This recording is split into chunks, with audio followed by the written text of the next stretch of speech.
మాంగళ్య shopping mall ఇప్పుడు Dilsukh Nagar main road లో జూలై 17న గ్రాండ్ ఓపెనింగ్.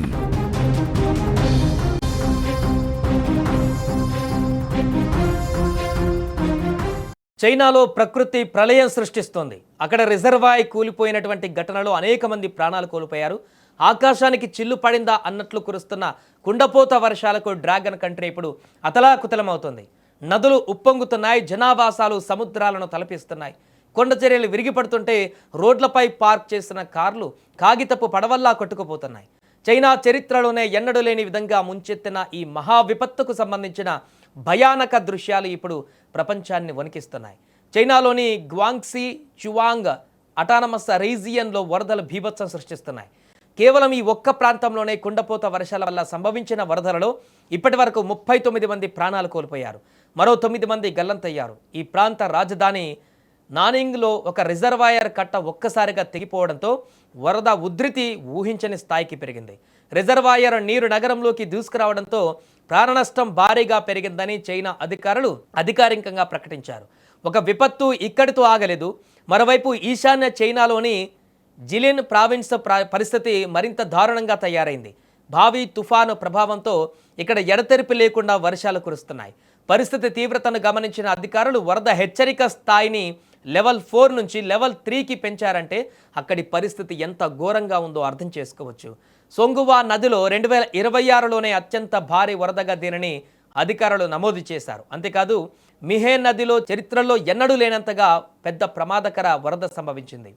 హుయిఫా నది మొత్తం ప్రమాదకర స్థాయికి మించి ప్రవహిస్తుండటంతో ఎప్పుడు ఏం జరుగుతుందో తెలియక ప్రజలు బిక్కుబిక్కుమంటూ గడుపుతున్నారు. నదులు ఉప్పొంగడం, కొండ చర్యలు విరిగిపడడం, చిన్న రిజర్వాయర్లకు ప్రమాదం పొంచి ఉందంటూ అధికారులు హై అలర్ట్ ప్రకటించారు. ఇప్పుడు అక్కడ ఇక డ్రాగన్ దేశాన్ని వణికిస్తున్న ఈ వర్షాల ముప్పు ఇప్పుడిప్పుడే తగ్గేలా కనిపించడం లేదు.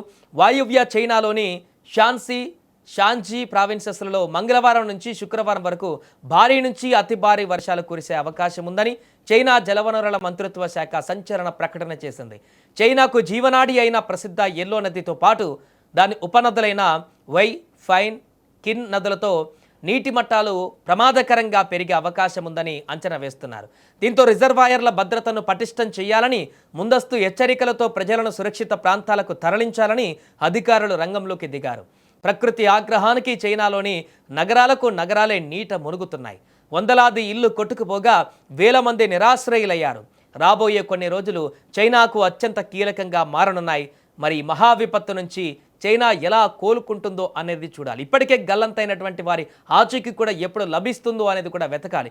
ఇప్పటికే అక్కడ సహాయక చర్యలు కూడా ముమ్మరం చేస్తున్నారు. రిజర్వాయర్ కూలిపోయినటువంటి ఘటనలో అక్కడ గల్లంతైనటువంటి సంఖ్య మరింత ఎక్కువగా ఉన్నట్టుగా తెలుస్తుంది. ఈ వరదలన్నీ కూడా క్రమంగా తగ్గుముఖం పట్టిన తర్వాత అసలు మొత్తం ఎంతమంది గల్లంతయ్యారు, ఎంతమంది అక్కడ మరణించారో తెలుసుకునేటువంటి అవకాశం కూడా కనిపిస్తుంది. ఇప్పుడైతే అక్కడ భీకరమైనటువంటి వరదల ఉధృతితో నగరం మొత్తం కూడా పూర్తిగా నీటిలో మునిగిపోయినటువంటి భయానక దృశ్యాలు ఇప్పుడు అక్కడ కనిపిస్తున్నాయి. ఒకసారి మన విజువల్స్లో చాలా స్పష్టంగా చూడవచ్చు ఎంత దారుణమైనటువంటి పరిస్థితులు అక్కడ కనిపిస్తున్నాయో. ఇల్లులు మొత్తం కూడా మునిగిపోయాయి, పై కప్పులు కూడా మునిగిపోయాయి, రోడ్లన్నీ కూడా నదులుగా ప్రవహిస్తున్నటువంటి పరిస్థితి. ఎక్కడ చూసినా ఈ భయానకమైనటువంటి దృశ్యాలు కనిపిస్తున్న నేపథ్యంలో అక్కడ ఉన్నటువంటి ప్రజలందరినీ కూడా భయాందోళనకు గురి చేసింది. రిజర్వాయర్ చూడండి ఏ రకంగా అక్కడ కోతకు గురైందో. పూర్తిగా ఆ రిజర్వాయర్ కోతకు గురై అక్కడ కట్టడం అంతా కూడా తెగిపోవడంతో ఆ నీళ్ళన్ని ఒక్కసారి కూడా రిజర్వాయర్ వాటర్ అంతా కూడా నగరాన్ని ముంచెత్తి ఈ యొక్క ప్రమాదాన్ని మరింత తీవ్రతకు గురి చేసినటువంటి పరిస్థితి.